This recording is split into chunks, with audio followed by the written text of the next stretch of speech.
Hola a todos, bienvenidos a un nuevo episodio de este podcast que se llama Todo Mal. Hoy en el episodio número 21 les traigo un tema interesante.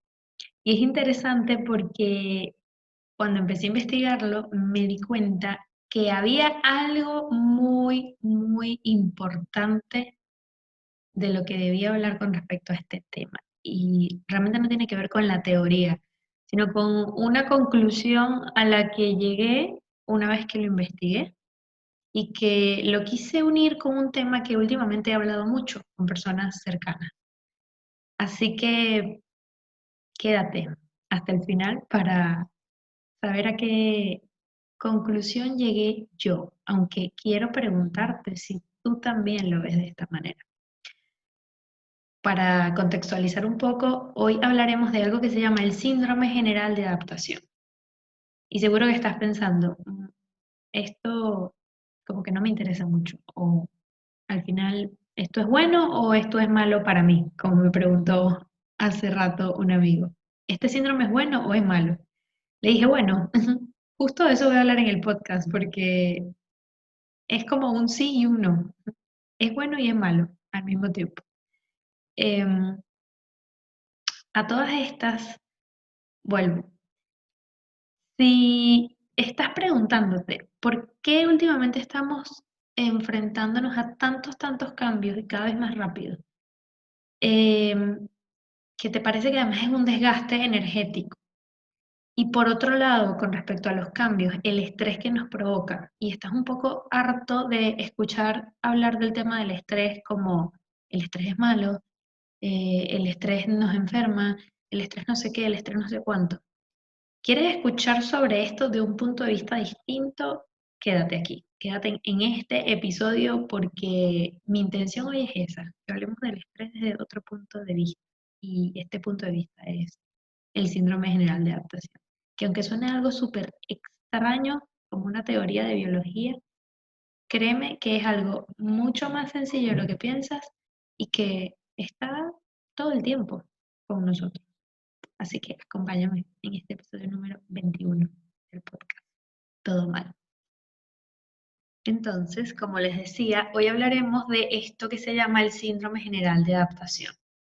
Esta teoría la descubrió Hans Seyle y debe su nombre justamente a su apellido, porque se llama síndrome general de adaptación de Seyle. ¿Qué dice este síndrome? Básicamente, lo que encontró este investigador en sus estudios es que tenemos un conjunto de síntomas físicos y psicológicos o psíquicos que se manifiestan en nuestra manera de enfrentarnos a situaciones novedosas. Y que esta manera de hacerlo es un patrón, es decir, siempre es igual. La manera como nos enfrentamos al estrés que él lo llama situación novedosa, y ya les voy a explicar por qué al final es un estrés, pues reaccionamos de la misma manera siempre, hay un patrón en este sentido. Ya cuando yo leí esto dije, aquí hay algo interesante que entender de este tema, porque si me preguntaban esto antes, yo hubiera pensado, no, no siempre reaccionamos igual, depende de cómo sea el factor externo, depende de la situación, depende de el estrés que me produzca, en fin. Pero bueno, los estudios de SAIL determinaron que reaccionamos siempre de la misma manera en cuanto que hay un patrón.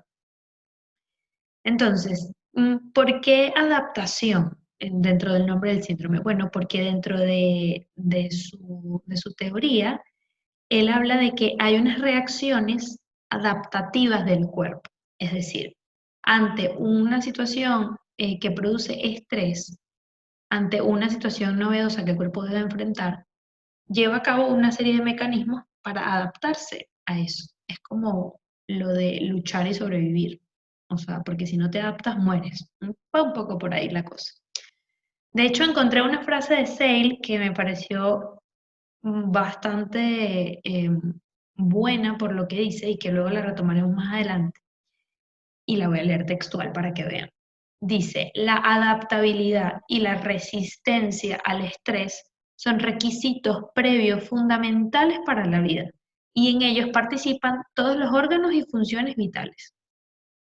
Es decir, que no hay como manera de desconectar lo que pasa o esa situación a la que nos enfrentamos y nuestra manifestación a nivel corporal, es decir, físico y mental. Pues tiene todo el sentido del mundo, la verdad, porque, a ver, díganme si no les ha pasado que cuando están en un momento de estrés, pues logran percibir manifestaciones en el cuerpo. Por ejemplo, si eres una persona sensible al estómago, cuando estás en un momento de estrés o de angustia, te empieza a doler el estómago. Esto es así como infalible. Yo lo vivo pues todo el tiempo.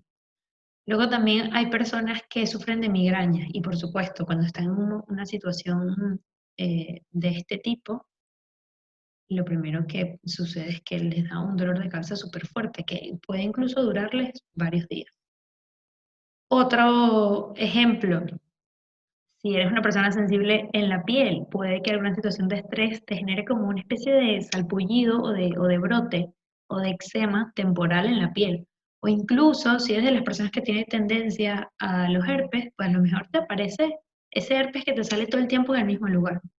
Es decir, que nuestra reacción al estrés no es solamente a nivel mental, sino también físico. Es decir, el cuerpo, todas las funciones del cuerpo, todos los órganos están conectados de alguna manera a esa situación que enfrentamos, que es básicamente lo que dice Sale en esta cita que les acabo de leer.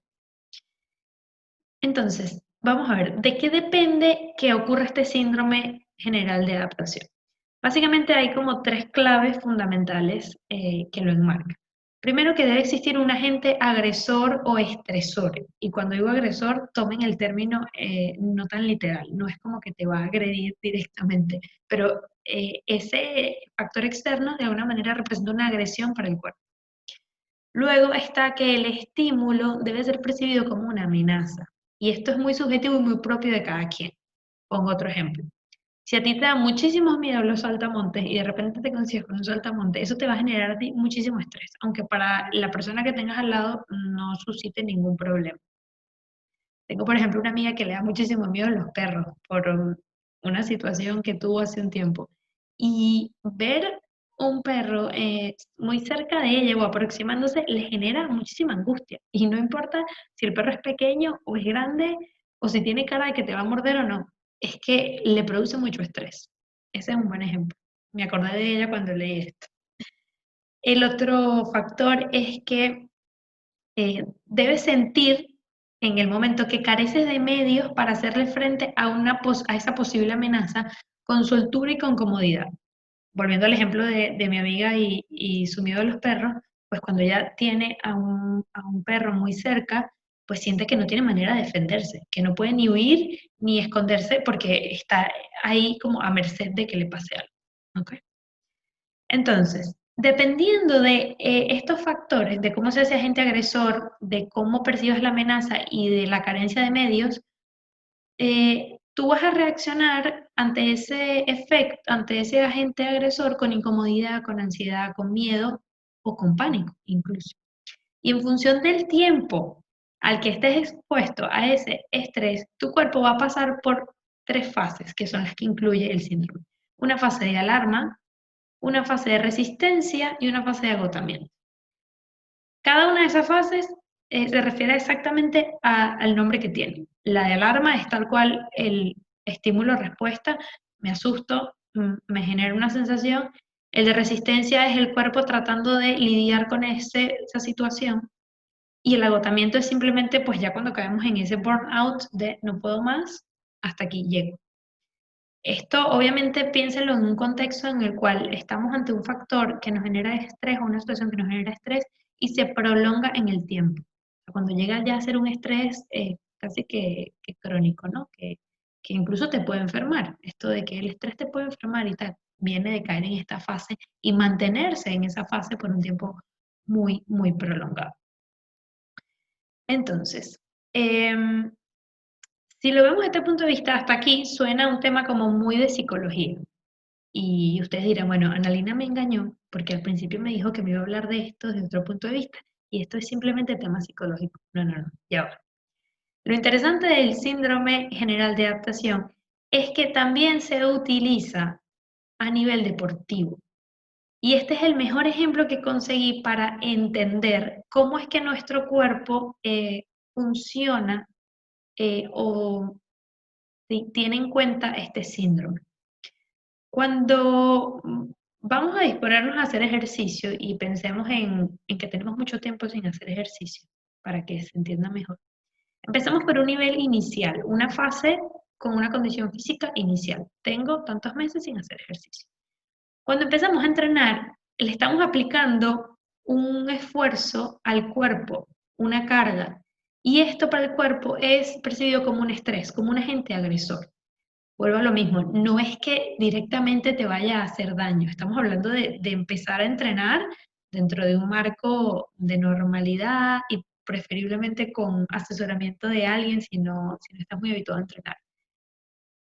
No tiene que ver con a lo mejor levantar demasiado peso, simplemente pues empezar a hacer ejercicio físico. Como el cuerpo está en ese estado inicial tan cómodo, cuando empezamos a movernos un poco más, a hacer ejercicio, pues él empieza como a resentirse porque entiende que hay un factor externo que le está haciendo activarse más de lo que estaba habituado. Entonces esto produce que nos fatiguemos y que disminuya de alguna manera nuestra condición física por ese momento. Es decir, imagínate que haces una hora de entrenamiento después de haber pasado mucho tiempo sin hacer nada y luego te encuentras agotado, cansado. Entonces por eso se dice que disminuye nuestra condición física. Pero tras el entrenamiento, o sea, a los días, eh, tienes todo este tema de lo mejor dolor muscular, pero empieza una fase de recuperación en la cual el cuerpo se repara a sí mismo. Por ejemplo, si levantas pesas, se producen en ese levantamiento de pesas como microdesgarres en las fibras musculares. Y con los días el cuerpo va reparando esos microdesgarres y lo que va haciendo es que ese músculo vaya fortaleciéndose. Y si tu plan incluso de ejercicio es para aumentar masa muscular, pues esos microdesgarres van a hacer que te aumente el músculo, básicamente.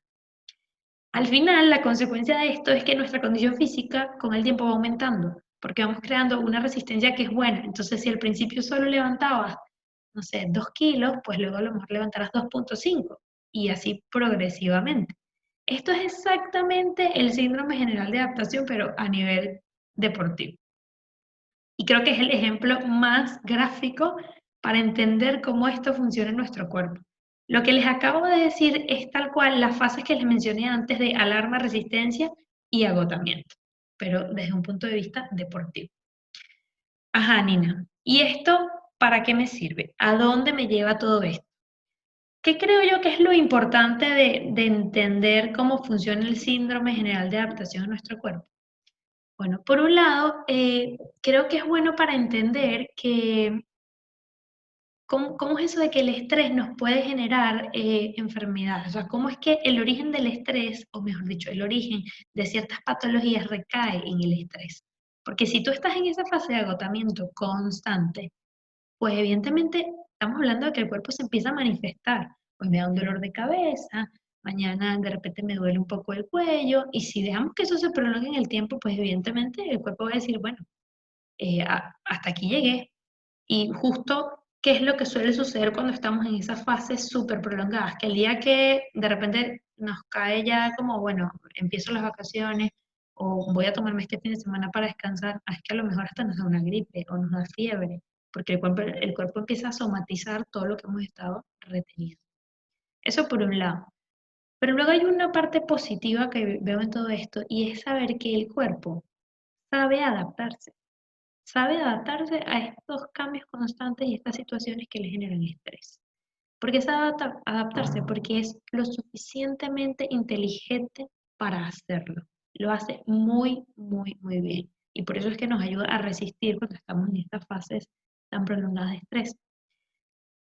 Claro, está bien saber esto como para no circunscribirnos solamente a esta idea de que el estrés es malo, porque hay una parte del estrés que es bueno, porque nos ayuda a generar esta resistencia, como hablábamos con el ejemplo del deporte. Pero evidentemente sí hay que tener en cuenta que el hecho de que el cuerpo sepa adaptarse no implica que lo vamos a llevar a estos límites. Pero ¿qué saco yo bueno de todo esto? Que al final a veces nos preocupamos demasiado o nos generamos un estrés como anticipado para enfrentar estas situaciones sin ni siquiera estar viviéndolas. Pongo un ejemplo. Pensemos un minuto todas las situaciones a las que nos hemos tenido que enfrentar y seguimos enfrentándonos desde hace unos meses cuando empezó todo el asunto del coronavirus. Hemos tenido que adaptarnos constantemente a nuevas circunstancias, a nuevos factores, a nuevas formas y estilos de llevar nuestras rutinas y nuestra vida. Y creo que aquí lo que quiero rescatar es que tenemos que confiar en que lo podemos hacer, que tenemos que tomar ciertas medidas, que no es fácil, por supuesto. No quiero con esto quitar como o dejar de lado todo lo difícil que ha sido y que sigue siendo para muchas personas y muchos países. Pero es un poco también confiar en que podemos hacerlo, en que nuestro cuerpo está programado para adaptarse y que el estrés hasta cierto punto es bueno porque nos permite crear esa resistencia. Luego también esto nos lleva a entender cosas tan básicas como esto de la adaptación postvacacional, que es básicamente esta situación en la que caemos cuando regresamos de vacaciones, en las que nos cuesta mucho como volver al ritmo del trabajo, ¿no? Y nos sentimos como fatigados y súper perezosos y cansados. Es un poco por este síndrome de adaptación. Venimos de una fase de descanso total de vacaciones y cuando el cuerpo vuelve otra vez a este ritmo loco de las rutinas, es ese agente estresor que le está diciendo, esto es un peligro. Evidentemente no es un peligro, pero esto es lo que explica por qué tenemos esta adaptación postvacacional como tan fuerte. Luego también hay otra cosa que se llama la astenia otoñal, que ahorita, por ejemplo, en España, pues ya va a empezar, porque justo ayer empezó el otoño. Y es básicamente este proceso en el cual el cuerpo se resiente un poco por la falta de luz en el otoño, porque venimos de unos meses donde estábamos expuestos a mucha luz, meses de mucho calor y ahorita con esta exposición a la luz o al sol mucho menor, pues podemos entrar en un estado anímico un poco deprimido, que a lo mejor nos crea somnolencia o dificultad para concentrar. Justo hoy que estoy haciendo este podcast, el día ha amanecido como si fuera invierno, lluvia, muy nublado, la temperatura ha bajado muchísimo y ayer, pues el día era un poco más soleado. O sea que esto lo estamos como que viviendo esta semana. Esas son las tres cosas como importantes que quiero rescatar con el tema del estrés, porque no es absolutamente malo el estrés. Depende al final en qué fase estemos y qué tan prolongado estemos en esa fase. Por eso es que decía al principio de que el síndrome es bueno y malo. Bueno, sí y no, depende. Al final es un método de supervivencia del cuerpo, ¿no? Luego, a todas estas, la conclusión que les comentaba al principio, a la que llegué una vez que investigué el tema, aparte de estos tres que les acabo de comentar, es la siguiente.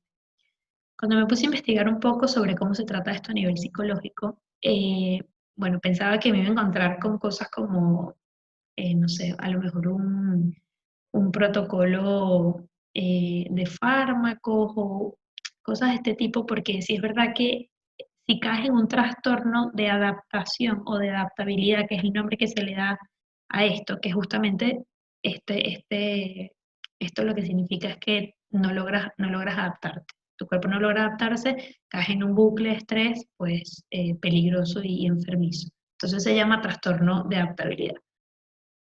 Bueno, cuando me puse a investigar cómo tratan los psicólogos estos trastornos de adaptabilidad, encontré un tratamiento que se llama, ¿dónde lo tengo? Lo acabo de perder.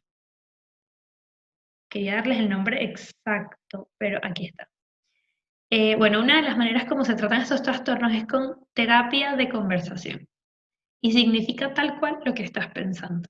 Son conversaciones que tienes con el psicólogo en varias sesiones, individuales o grupales, para ayudarte a salir o superar o gestionar este trastorno de adaptación. Yo cuando leí esto, lo primero que me vino a la mente fue si terapia de conversación es lo que nos puede ayudar a tratar un síndrome como este. ¿No será que el contacto con otros, el intercambio con las personas que nos rodean, puede funcionar como medicina preventiva para no caer en este tipo de trastorno? Ahí te dejo la pregunta al aire y luego me comentan en el post de Instagram si ustedes están de acuerdo con esta idea o no. Pero para mí es como, claro. De hecho, es una razón más para demostrar por qué los seres humanos no podemos estar demasiado tiempo aislados, porque a la larga nos hace tanto daño no tener contacto con los demás. Y esto es un tema del que he hablado recientemente mucho con personas cercanas, porque conozco todavía muchos amigos que están trabajando desde sus casas, que están en esto del teletrabajo incluso estando ya en fases de desconfinamiento en muchos países, pero siguen teletrabajando.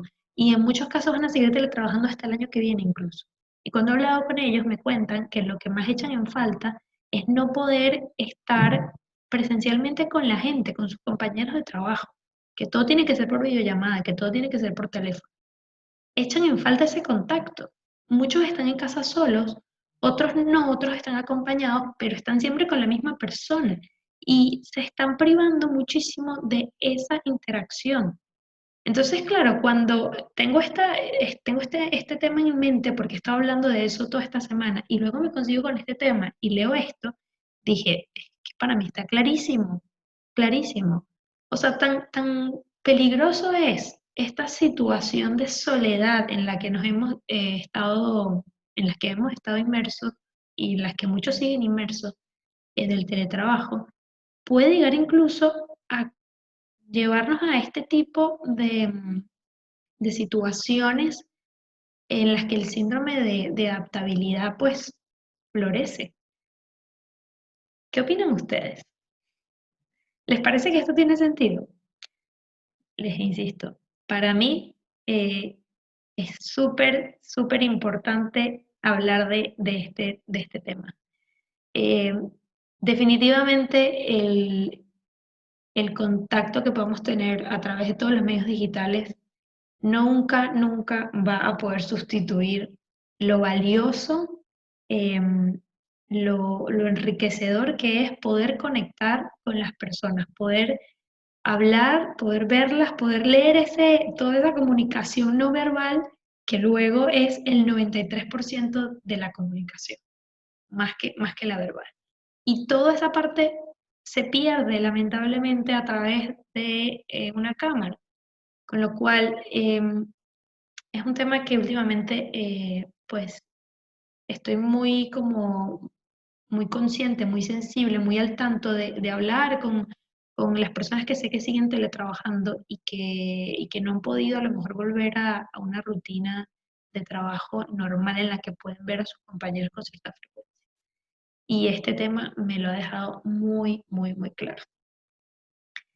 Una última cosa que les quería mencionar es qué podemos hacer nosotros para ayudar a nuestro cuerpo a que esta adaptación a estos factores externos sea un poco más dócil, si se quiere.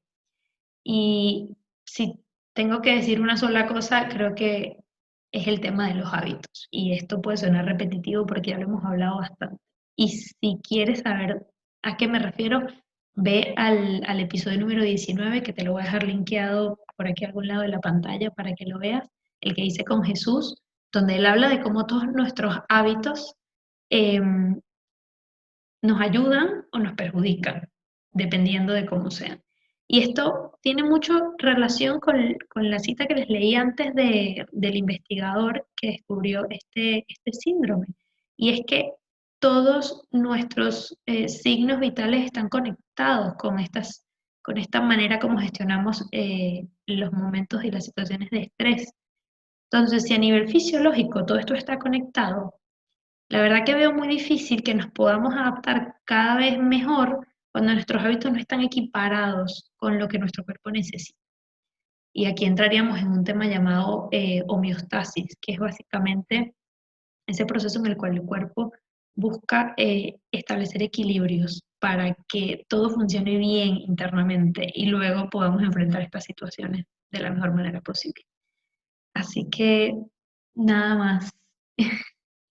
Esto es la conclusión y el cierre del tema. Por un lado, que podemos ayudar a nuestro cuerpo a adaptarse mejor, que el estrés no es necesariamente malo al 100% y que tenemos que considerar mucho cómo la relación que tenemos con las personas o la falta de relación que estamos teniendo hoy con las personas. Si sigues, por ejemplo, trabajando desde casa y estás un poco solo, puede estar afectando también a tu capacidad de adaptación a todos estos cambios que estamos viviendo y que vamos a seguir viviendo. Nada más. Decirles que espero sus comentarios sobre esto en el post que van a encontrar en mi Instagram sobre el episodio. Decirles que se cuiden mucho, porque si ustedes no se cuidan a sí mismos, luego no van a ser capaces de cuidar a las personas que quieren y que tienen a su alrededor. Así que nada más. Nos vemos pronto. Espero que te haya gustado mucho este episodio. Dale like al video, coméntalo. Y nada, que nos vemos la semana que viene en otro episodio de este podcast. Bye.